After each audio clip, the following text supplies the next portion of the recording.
반갑습니다. 송지준입니다. 나라가 정말 탄핵 정국으로 인해 가지고 혼란스럽고 이 환율 같은 경우도 천정부지로 또 치솟고 있어 가지고 경제적인 이런 것도 참 여러모로 걱정이 됩니다. 미국 같은 경우도 금리 인하에 대해 가지고 속도 조절에 나선다. 그래서 우리가 신경 쓸 게 뭐 한두 가지가 아닌데 어떻게 된 게 전 세계의 시간은 지금 빠르게 돌고 있는데 대한민국의 시간만 거꾸로 돌고 있는 것 같습니다. 이 모든 거에 대한 근본적인 책임, 지금이라도 하루빨리 우리가 이 정치 바닥에 찌제명이라고 하는 이 인간을 정리하는 거, 그게 대한민국을 정상화시킬 수 있는 첫 번째 단계가 되겠죠.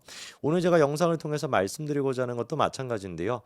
요즘 이제 그 TV 화면에 나오는 찌제명 보고 있으면은 진짜 얼굴이 찢어진 것 같아요. 막 무슨 막 웃음꽃이 막 10개가 된 사람 같이 뭐 웃음을 막 참지 못하는 막 기분 좋아가지고 원래 같았으면 기자가 쓸데없는 질문하거나 기분 나쁜 질문하면 야 끊어버려 예의가 없어 뭐 이랬 법한 양반이 이제는 또 뭐 자기가 대통령이라고 생각을 하는지 여유롭게 뭐 그런 말씀은 뭐 할 수 있고요. 뭐 이렇게 이제 둘러대는 거 보니까 정말 꼴사납더라고요.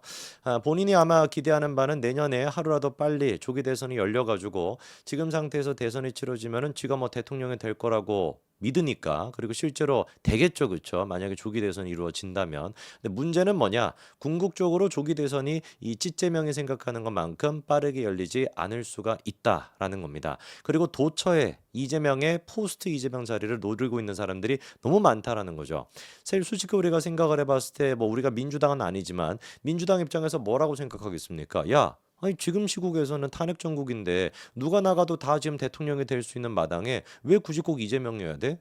이 생각 안 하겠습니까? 그래서 아마 제가 봤을 때는 조금만 시간이 지나면은 여기저기서 내가 이재명이다, 내가 이재명 올수이다라고 하면서 내가 뭐 이재명 정신을 뭐 계승하겠다, 이재명 멀쩡히 살아 있는데도 이재명의 정신을 무슨 뭐 계승하겠다 이딴 소리 하면서 내가 포스트 이재명이 되겠다 그렇게 얘기하는 사람 없겠습니까? 이재명이 만약에 딱 선거법 위반 그게 2심에서 똑같이 당선 무효가 나오게 된다면 그게 이제 뭐 시간 오래 걸리는 것도 아니에요. 내년 한 2, 3월 정도면은 그렇게 이제 결과가 나올 테니까 그쯤 되면은 제가 봤을 때 아마 정청래부터 시작하지 않을까 싶은데 청래 나와가지고 내가 포스트 이재명이다. 그리고 또 요즘 우원식 같은 경우도 굉장히 막 쇼맨십이 늘었잖아요. 국회 보니까 뭐 커피도 쏘고 뭐 난리가 났던데 이 인간도 제가 보기엔 노리는 것 같고 추미애도 있고 김민석도 있고 김민석 요즘 주가가 얼마나 올라갔습니까? 개헌 맞췄다고 지금 무슨 뭐 산신령 된 것처럼 막 설치고 댕기는데 김민석이라고 이재명 포스트 자리를 안 노리겠냐고요. 도처에 그러다 보니까 찌제명이야 생각하는 것처럼 조기 대선이 열린다라고 해도 그게 반드시 이재명 대통령 대권 가도록 간다라고 하는 보장이 없다라는 것이고 두 번째 이제 문제가 되는 것이 헌재 같은 경우도 지금 어떻습니까? 헌재가 지금 6인 체제가 이루어지고 있는데 한덕수 총리가 임명만 안 하면 이게 6인 체제가 유지가 될 수밖에 없어요. 다른 어떤 길이 없습니다. 애당초 그리고 6인 체제가 만들어진 배경도 이재명과 그 찌재명 그 지지자들이 이진숙 방통위원장 케이스를 갖다가 마비시키겠다. 방통위를 마비시키겠다라는 목적에서 세 명을 지금까지 추천을 안 한 거잖아요. 지들이 추천을 안 한 거 아닙니까? 누구를 탓하겠습니까? 그리고 한덕수 총리가 강제적으로 세 명을 임명하게끔 만들 수 있는 수단도 없어요. 그럼 뭐 한덕수 총리가 임명 안 한다고 해서 탄핵을 시킨다? 그럼 뭐 이제 뭐 경제부총리가 와가지고 또 권한대행 할 텐데 경제부총리라고 임명을 또 하겠습니까? 그럼 뭐 다 탄핵시켜 버리게 되면 국무위원 아무도 안 남을 텐데 말이 안 되는 거잖아요. 그리고 6인 체제에서도 헌재가 이번에 헌재 사무처장이 나와가지고 뭐라고 얘기를 했냐? 요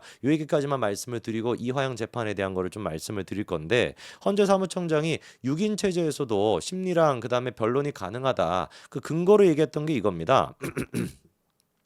이진숙 위원장의 그 케이스에서 23조 1항에 대한 위헌 심판에 대한 가처분으로서 헌법재판소에서 효력 정지를 해놓은 것이다. 이렇게 얘기했거든요. 그러니까 이제 23조 1항 요게 이제 7인이 있어야지 심리나 변론이 가능한 것인데 23조 1항 자체를 위헌 심판을 통해 가지고 가처분이 인용이 됐으니 이 조항 자체가 지금 무력화가 돼 있는 거라 가지고 이진숙 위원장뿐만 아니라 윤석열 대통령에 대한 케이스도 똑같이 무력화가 된 거다라고 얘기했는데 이게 지금 잘못된 거라고 주진 의원이 얘기하고 있죠. 왜? 애당초 이진숙 위원장 같은 경우는 위헌 심판 청구를 한 게 아니라 헌법 소원을 했던 겁니다. 그러니까 위헌 심판이라고 하는 건 뭡니까? 이 법이 잘못됐어요. 이 조항이 잘못됐어요. 그러니까 위헌 아닌지 헌재가 결정을 해주세요. 요게 이제 위헌 심판이 되는 겁니다. 만약에 정말로 이진숙 위원장이 위헌 심판을 해가지고 23조 1항이 그 결과 이게 위헌이다, 가처분이 받아들여졌다라고 한다면 헌재 사무처장이 얘기했던 것처럼 조항 자체가 일단 위헌이라 그래서 가처분 신청이 받아들여졌으니 모든 케이스에 전부 다 적용이 되는 게 맞겠죠. 근데 문제는 애당초 이진수 위원장 같은 경우는 위헌 심판 청구를 한 것이 아니라 헌법 소원을 넣었던 거란 말이에요. 헌법 소원이라는 건 뭐냐? 내 케이스. 나 지금 방통위원장에 대해 가지고 민주당이 저렇게 탄핵 소추안을 통과시켜 가지고 직무정지가 돼 있는 상태인데 세워라 내워라 할 수가 없으니 내 케이스를 빠르게 그냥 해주십시오. 6명이라고 할지라도 그냥 진행을 시켜 주십시오라고 헌법 소원을 넣은 거란 말이에요. 그러니까 위헌 심판 청구 자체가 아니라 헌법 소원이었던 것인데 이거를 사무처장이라고 하는 사람이 나와가지고 거꾸로 얘기한 겁니다. 위헌 심판에 대한 가처분이다 이렇게 얘기했는데 위헌 심판 자체가 없었거든요. 그렇기 때문에 제가 봤을 때는 이 부분에 대해 가지고 헌재도 입장을 다시 표명할 것 같아요. 왜냐하면 사실관계 자체를 지금 잘못 얘기한 거기 때문에. 그러면 6인 체제에서 대통령에 대한 변론이 가능하냐, 대통령에 대한 탄핵에 대한 변론, 그러한 또 그 심의 자체가 가능하냐, 불가능하다라는 거예요. 원래 헌법 자체가 그렇게 돼 있습니다. 그리고 헌법재판소가 다른 것도 아니고 헌법재판소가 헌법을 갖다가 위반하면서 야매로 대통령에 대한 탄핵을 결정할 수가 있겠어요? 말도 안 되는 소리입니다. 그렇기 때문에 한덕수 총리가 재판관을 임명만 안 한다면은 이 탄핵에 대한 이 시간은 세워라 내워라 끌릴 수밖에 없다. 이거는 시간이 끌리는 것이 아니라 법적으로 그렇게 될 수밖에 없다는 거죠.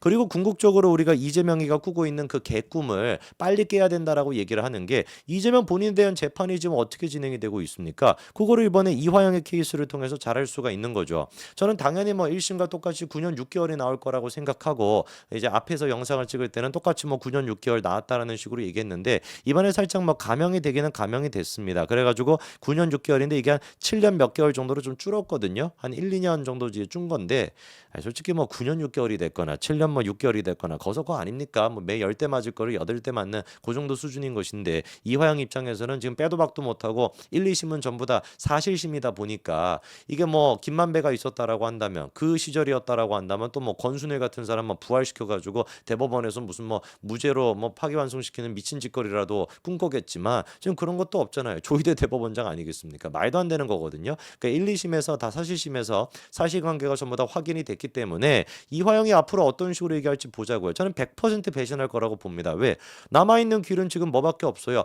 자기가 참여를 하면서 자기가 죄송합니다. 잘못했습니다. 해가지고 7년 몇 개월 나온 거를 한 4년 정도로 줄이는 거, 감형 받는 거 이거 말고는 지금 답이 없는데 이재명이가 대통령이 되는 것도 이화영이가 뭐 자기가 뭐 사면이 될 거라는 기대를 하겠습니까? 뭐 기대를 좀 할 수는 있겠지만 애당초 이재명이가 선거법 위반으로 나가리 될 거라는 판단을 이화영이 또 안 하겠냐고요. 누구보다도 열심히 지금 대가리 굴리고 있을 텐데 여기까지 이화영 대가리 굴리는 소리가 들리는데 저는 그래서 얼마 안 가서 이화영이가 반드시 배신을 때릴 거라고 보고 이화영이가 배신을 안 때린다라고 해도 이재명에 대한 형은 확정적입니다. 왜? 아니 애당초 이번에 1, 2심을 통해 가지고 확인이 된 게 뭐예요? 쌍방울이 대북 송금을 한 목적이 뭐다? 뭐 민주당 그 개짓거리 했던 것처럼 무슨 뭐 주식 뭐 주가 조작 그딴 뭐 개소리는 집어치우고 법원이 인정한 이번에 이유가 뭡니까? 이재명의 방북.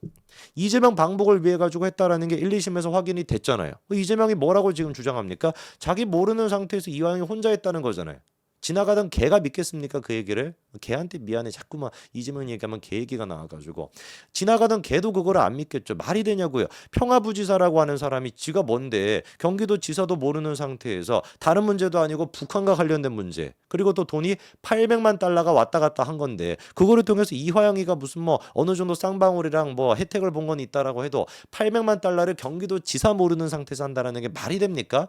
1, 2심 법원도 그래서 그게 말이 안 된다라고 그 주장을 배척을 한 것인데 이화영 입장에서 남아있는 선택지는 뭐밖에 없는 거예요. 배신해가지고 자기가 형량을 감형받는 것밖에 없습니다. 왜? 자기가 자백을 안 하더라도 이재명이는 100% 1심에서 종범이 지금 사실상 이런 식으로 아니 이화영이가 7년 몇 개월이 나왔다라고 한다면은 주범이라고 하는 이재명이는 어떻게 나오겠습니까? 최소한만 이거를 뭐 따져본다라고 할지라도 지금까지 법원에 대해 가지고 그렇게만 재판 지연하고 그다음에 무슨 뭐 술자리 뭐 회유다 뭐다 그딴 소리 했던 것까지 괘씸죄까지 합쳐지게 된다면 제가 봤을 때 이재명 10년 이상 살게 됩니다. 100%거든요. 이화영이 자백을 하냐 안 하냐 상관없이 이화영 혼자라도 살아야죠. 그래서 얼마 안 가서 제가 봤을 때 이화영이가 내가 이재명한테 보고했다. 작년 6월 달에 했던 얘기 있잖아요. 그 얘기 똑같이 하게 될 것이다. 그러면은 이재명 같은 경우는 선거법 위반으로 내년 2, 3월에 2심 결과 나오면은 또 다시 당선 무효 나올 것이고 그리고 또 이화영에 대한 이 대북 송금 문제도 이재명의 1심이 내년 한 2, 3월 정도쯤에 나올 거거든요.